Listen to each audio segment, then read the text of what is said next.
Hey guys, put me back in today, another pickup video. This is a really interesting one because I got a whole variety of stuff today. Not only more stuff for my Intellivision collection, kind of a television accessory I'll call it, but I've also got stuff for my Atari collection. And not the Atari 2600 collection like you might normally think, but some different stuff for the Atari. And also a system that I've been trying to complete the library for, trying to catch up, make sure I don't fall too far behind, that's for sure. And that is my Evercade collection. So, are you ready, Coco? You must be ready. You're going to claw me with that, aren't you? Stick around. If Coco doesn't get me first, I'll be right back to show you what I picked up. Papa Pete, the old ass gamer. Papa Pete, the old ass gamer. If you haven't grown up by the age of 50, you don't have to.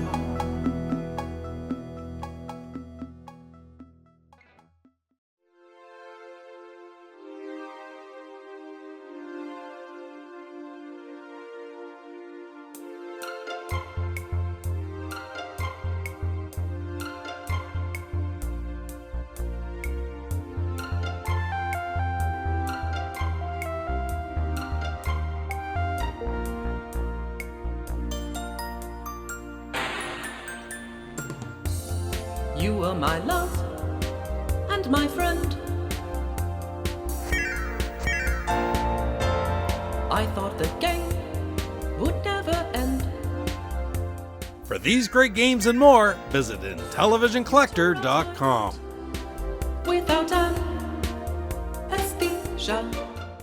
Alright guys, first and foremost, I have a craft beer, and it is a new craft beer to me from an old company, a local company right around here, and that is OG Ales in Harvey, New Brunswick, actually more in the Macadavie area, which is a lake just outside Harvey, New Brunswick. And Mama C and I just recently went up there and stayed in one of the domes. Middle of the winter, it was absolutely beautiful outside in the hot tub in the snow. About 4 or 5 inches of snow fell while we were there, back in the woods like you wouldn't believe. And there was lots of OG ale in the fridge we got there, so we had a really good peaceful night out there. Even took Ralphie with us, and Ralph had a good time there too. We took his wireless fence and he stayed right around. It was nice and peace and quiet and just us.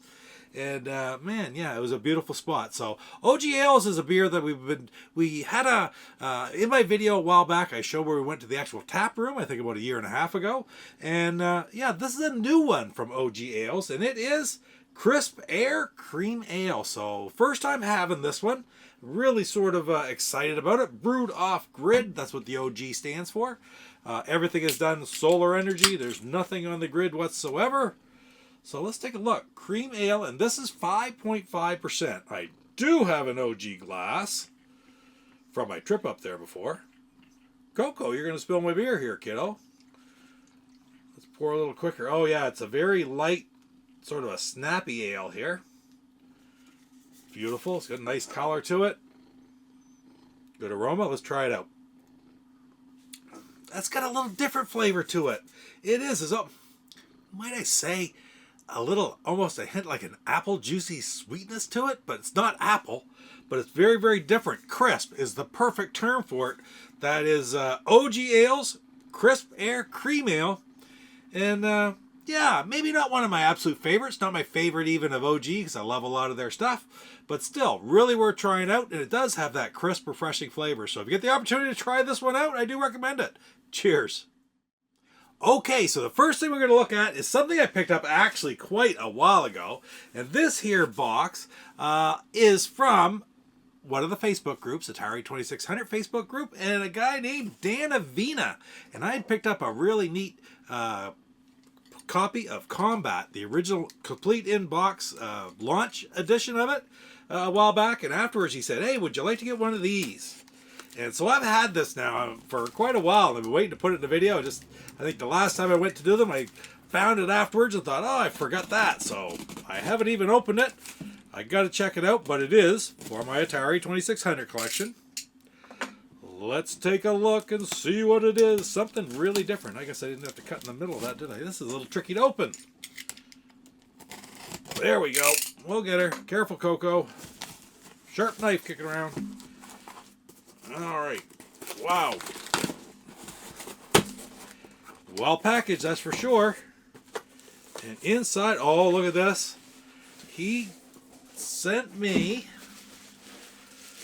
a controller for the Atari 2600, and one that's not that easy to come by anymore, and that is a track and field controller with the double run buttons, and of course your jump button there in the middle, and the buttons feel really good. So that's a really interesting. I don't have track and field. It's not a real cheap game either, but I'm gonna have to pick it up now because he gave me a really good deal. He had a bunch of these to sell, and I was really, really happy to pick it up. So something very interesting for my Atari collection. Now I have to get the game and really sincerely try it out. So thank you, Dan, for the great shipping, the fast service. It took a lot longer to open it than it did for you to send it to me. You sent it to me right away after I paid him up for it. So if you ever see Dan Avina on Facebook and he's selling some stuff, I highly recommend him. He's a great guy. So thank you again, Dan. Next up, I have this here parcel, and I have had it for quite a while. I got this at launch, but I have never opened it. And I am teased by Jeff from gogamego all the time because I have all these things that I've never opened. Well, I guess there's no better time than the present to open it up, is there? And what we have here is, look at this. It is the Atari 400 Mini.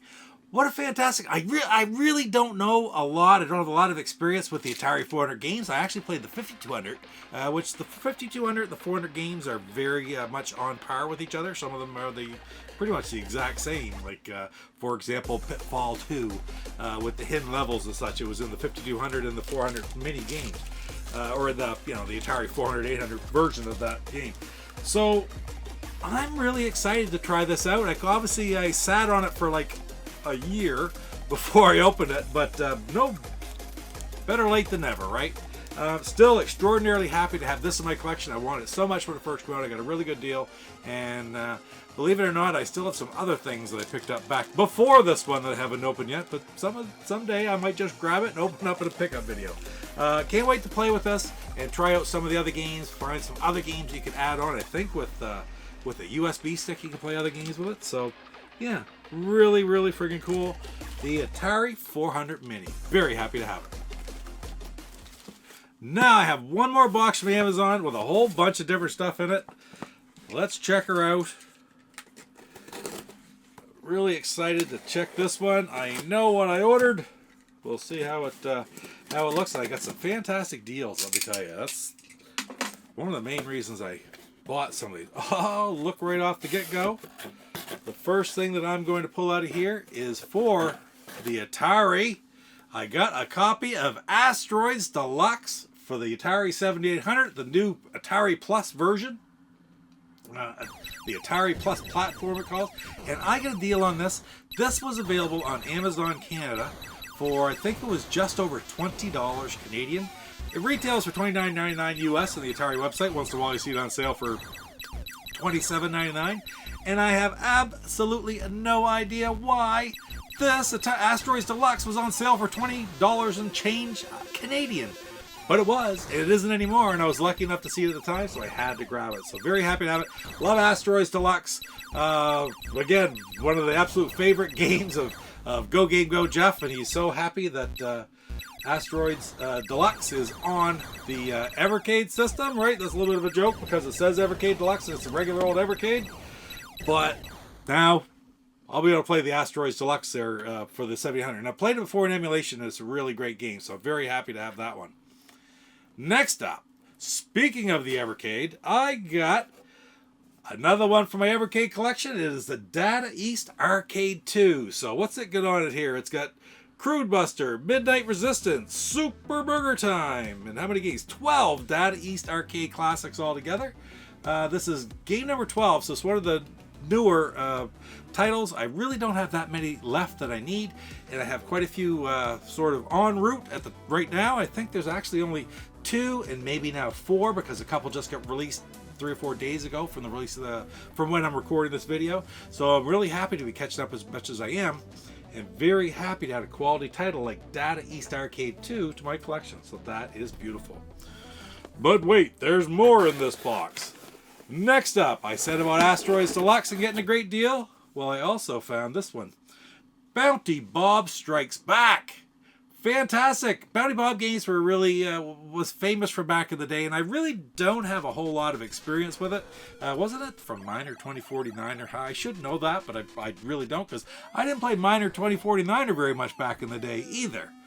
But just like Asteroids Deluxe, I went on there and they wanted just over $20 Canadian for this title. Of course, Amazon, free shipping and everything, right? So how could I not get it? So here it is right here, and I'm very, very happy to add it and start collecting and working on my Atari 7800 collection from the Plus system, because, man, those are great little systems. I'm glad that Atari's put them out, and it's really cool to see these games like this getting re-released, or in some cases even released for the first time, new games created for that system. So anyway, very happy to have that. But there's still one more thing, only one more thing, and it's actually for my Intellivision collection. And it's not a game, it's an accessory. I call it accessory. It's actually a book. And what I have here is a copy of How a Video Game System Battled Atari and Almost Bankrupted Barbie. And if you've seen my recent edition of the 125 special edition that I just released about 3 weeks ago, highlighting on the play cable, a lot of the information that I got was from this book. Now you might say, I'm just getting the book now. Yes, this book is not for the faint of heart. It's for the true Intellivision fan, because it is quite expensive. I'll be right up front with you. But if you're just interested in seeing what it's all about, it's by MIT Press, and the entire book is available online for free. So you might say, well, if it's available for free, why to buy the book? Because I wanted to have the book, and I wanted to support the people, the authors of this book, Tom Boellstorff and Braxton Soderman. I wanted to support them. Because the research that they put into this book, the information that's in this book on everything, like on the play cable, the information that I got, or on the games themselves, the systems, the history, the Blue Sky Rangers, it's absolutely phenomenal. So when I saw that and read that little bit, I had looked before about getting the book, but it was quite expensive, like I said. But once I found that it's free online, I can refer to it there. I used it in my video, and I just sincerely and truly appreciate the work that they've done after reading some of it. Man, I had to get myself a copy of the book, and I think you'll feel the same way if you check it out. I'll put a link to the MIT Press version in the description down below, but don't forget, this is available on Amazon. By all means, I really highly recommend that you pick up a copy and support the work that went into this book. Absolutely amazing. And also, of course, little plug for the Intellivisionaries Podcast, which I'm fortunate enough to have joined and been in the last couple episodes. I'm not sure exactly what episode number it is off the top of my head, but I'll put it right here down below, because Paul does an interview with Tom Boellstorff and Braxton Soderman in one of those episodes, recent episodes of the Intellivisionary Podcast, is very well worth listening to. So I'll put a link to that down below as well. But in all of my videos, there's a link to the Intellivisionaries Podcast where you can go and listen to the 51 different episodes that have been made up till now. It's absolutely incredible. What a fantastic show, and I'm very proud and very honored to have been asked to join that Christian and Rick in the show. So anyway, there it is. I have that book, and that is absolutely phenomenal. A great thing to add to my collection. Well, Coco, that's it for another pickup video, right? We have the Atari 400 Mini. Man, fantastic. Thank you, Dan, once again, for the track and field controller for the 2600. Amazing. I never thought I'd have one. Very happy. Thank you again so much for giving me such a great deal on it. Gotta love Evercade. Gotta love Atari, right? Love that they're putting out these new games. And last but not least, of course, this book. Fantastic work by Tom and Braxton for sure. And very happy to add it to my collection. Anyway, guys, thank you so much for spending a bit of time with Coco and I here today in this pickup video. Don't forget to like, comment, and subscribe. I really do appreciate it. And it means so much to the channel if you do hit like, if you share the video, if you comment down below, have any questions, tell me, how do you like the Evercade? Do you have an Atari 400 system like that, the 400 Mini? Are you collecting the new Atari games, or have you even read Tom and Braxton's book? I'd love to hear it down in the comments. So without any further ado, we will see you next time. You all take care. Papa Pete, the old ass gamer. Papa Pete, the old ass gamer. If you haven't grown. I'm Rick Reynolds of the Intellivisionaries Podcast, and you're watching Papa Pete, the Old Guy Gamer.